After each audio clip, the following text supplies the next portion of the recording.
ఉచిత కాన్పులు, సిజేరియన్లు మరియు అన్ని రకాల ఎమర్జెన్సీ వైద్య సేవలు ఇక్కడ అతి తక్కువ ఖర్చులతో చేయబడును. ఇట్లా Chelmeda Anandarao general hospital, Bommakal, Karimnagar. 2 MLC స్థానాలు గెలిచిన తర్వాత మరి కాంగ్రెస్ పార్టీకి సంబంధించినటువంటి మంత్రి పొన్నం ప్రభాకర్ గారు రకరకాల వ్యాఖ్యలు చేస్తూ ఉన్నారు గెలుపు మీద.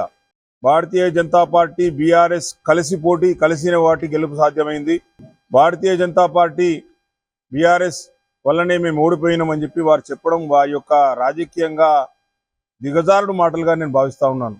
ఈరోజు 3 ఎమ్మెల్సీ స్థానాల్లో ఎన్నిక జరిగితే 3 స్థానాల్లో పోటీ పెట్టలేనటువంటి దివాలా కోరు స్థితిలో కాంగ్రెస్ పార్టీ ఉన్న మాట వాస్తవమా కాదా? ఈరోజు 3 చోట్ల పోటీ పెట్టింది భారతీయ జనతా పార్టీ మాత్రమే. కాంగ్రెస్ పార్టీ ఒకే ఒక చోట పట్టభద్రుల దానిలో మాత్రమే పోటీ పెట్టి మిగతా 2 స్థానాల్లో పోటీ పెట్టకపోవడంలో దాని అంతర్యం ఏందో మరి కాంగ్రెస్ పార్టీ చెప్పాల్సిన అవసరం ఉంది. ఈరోజు మేము వరంగల్, ఖమ్మం, నల్గొండ స్థానాల్లో పోటీ పెట్టిన భారతీయ జనతా పార్టీ పక్షాన, కరీంనగర్, మెదక్, ఆదిలాబాద్, నిజామాబాద్ లో జరిగే టీచర్స్, అదేవిధంగా పట్టభద్రుల రెండిట్లో కూడా పోటీ పెట్టినటువంటి పార్టీ భారతీయ జనతా పార్టీ. పోటీ పెట్టలేనటువంటి నిస్సహాయ స్థితిలో ఉన్న పార్టీ కాంగ్రెస్ పార్టీ. ఈ విషయాన్ని ముందుగా మంత్రి పొన్నం ప్రభాకర్ గారు ఒప్పుకోవాల్సిన అవసరం ఉన్నది. పోటీ పెట్టిన తర్వాత అన్ని రకాల ప్రయోగాలు చేసిన తర్వాత ఎన్ని ప్రయత్నాలు చేయాలనో అన్ని ప్రయత్నాలు ముఖ్యమంత్రి గారు వచ్చి 3 సభలలో 3 జిల్లాలలో 3 సభలు పెట్టినప్పటికీ కూడా కాంగ్రెస్ పార్టీ ఓడిపోయిందంటే దానికి కారణం ప్రజలు తిరస్కరించారు మిమ్మల్ని అని చెప్పి నేను పొన్నం ప్రభాకర్ గారికి సూటిగా చెప్పదలుచుకున్నాను. ఈ రోజు భారతీయ జనతా పార్టీ గెలిచిందంటే బరాబర్గా బండి సంజయ్ గారి కృషి ఉంది. దాని వెనుక బరాబర్గా బండి సంజయ్ గారు భారతీయ జనతా పార్టీ ఏదైతే నిరుద్యోగుల పక్షాన కావచ్చు, 317 బాధితుల పక్షాన కావచ్చు, ప్రజల పక్షాన కావచ్చు, అన్ని వర్గాల పక్షాన మరి ఉద్యమాలు చేయడం వల్లనే ఈరోజు ఉపాధ్యాయ ఉద్యోగ వర్గాలు, పట్టభద్రులు అందరూ కూడా వారి శ్రమను గుర్తించి భారతీయ జనతా పార్టీ యొక్క మా రాష్ట్ర అధ్యక్షులు కిషన్ రెడ్డి గారి నాయకత్వంలో మరి ఎమ్మెల్సీని గెలిపించిన విషయాన్ని మీరు మర్చిపోవద్దు పొన్నం ప్రభాకర్ గారు అని చెప్తా ఉన్నాను.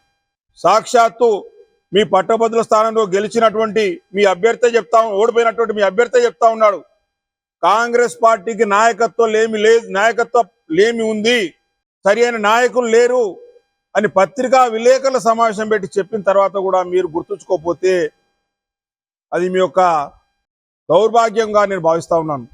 100 కోట్ల రూపాయలు ఖర్చు పెట్టి రకరకాల ప్రలోభాలకు గురి చేసి అయినా కూడా పట్టభద్రులు మిమ్మల్ని కరుణించలేదు. మీరు మోస హామీలను వారు పట్టభద్రులు ఈ ఎన్నికల్లో ఓటు ద్వారా గుణపాఠం చెప్పిండ్రు. మీ 6 హామీలను ఏదైతే తుంగలో దొక్కిండ్రో వాటికి జవాబుగా మొన్న జరిగినటువంటి ఎన్నిక అని చెప్పి ఈ సందర్భంగా తెలియజేస్తా ఉన్నాను.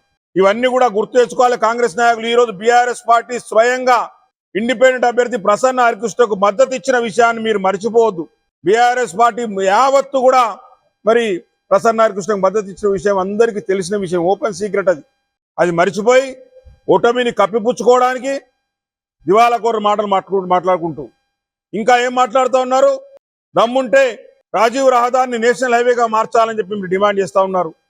పొన్నం ప్రభాకర్ గారు, మీరు 2009 నుంచి 14 దాకా పార్లమెంట్ సభ్యులు. రాజీవ్ రహదారి పూర్తయింది 2014లో పూర్తయింది.